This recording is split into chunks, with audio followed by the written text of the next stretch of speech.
যেটা আমি বললাম ভাইরা, শান্তির পরিবার এটা ইবাদত। আর আমরা আধুনিক সভ্যতার মাধ্যমে এই পরিবার হারিয়ে ফেলছি দুই দিক থেকে।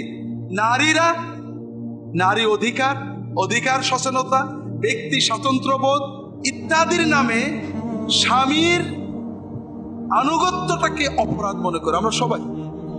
আমার মেয়ে এয়ার হোস্টেসের চাকরি করে, আমার মেয়ে 5 স্টার হোটেলে ওয়েট্রেসের চাকরি করে, বিরাট অনেক টাকা বেতন, গর্ব না? কি করে?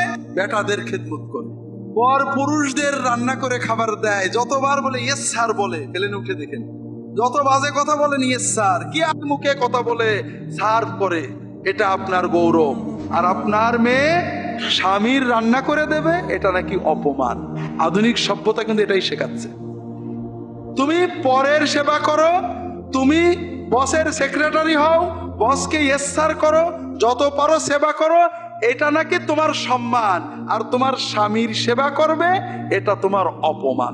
এই অসভ্য বর্বরতার সভ্যতাই একদিকে নারীরা যেমন অধিকারের নামে দায়িত্ব সম্পর্কে অচেতন হচ্ছেন, পুরুষেরাও সভ্যতার নামে অসভ্য হয়ে স্ত্রীদের সাথে দাম্পত্য জীবনে কলহ তৈরি করছেন, সবর করছেন না, ত্যাগের মানসিকতা হারিয়ে যাচ্ছে। মুত্তাকিদের যে বড় বিষয় একটা সুন্দর পারিবারিক জীবন, এটা আমরা পাচ্ছি না।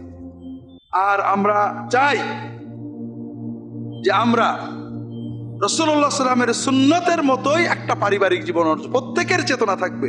এজন্য সন্তানদেরকে সেভাবে লালন করতে হবে, তাদেরকে সেইভাবে শিক্ষা দিতে হবে। আমাদের পরবর্তী প্রজন্ম যেন এই রকমই হয়, এদিকে লক্ষ্য রেখে সেই রকম শিক্ষা তাদের দিতে হবে।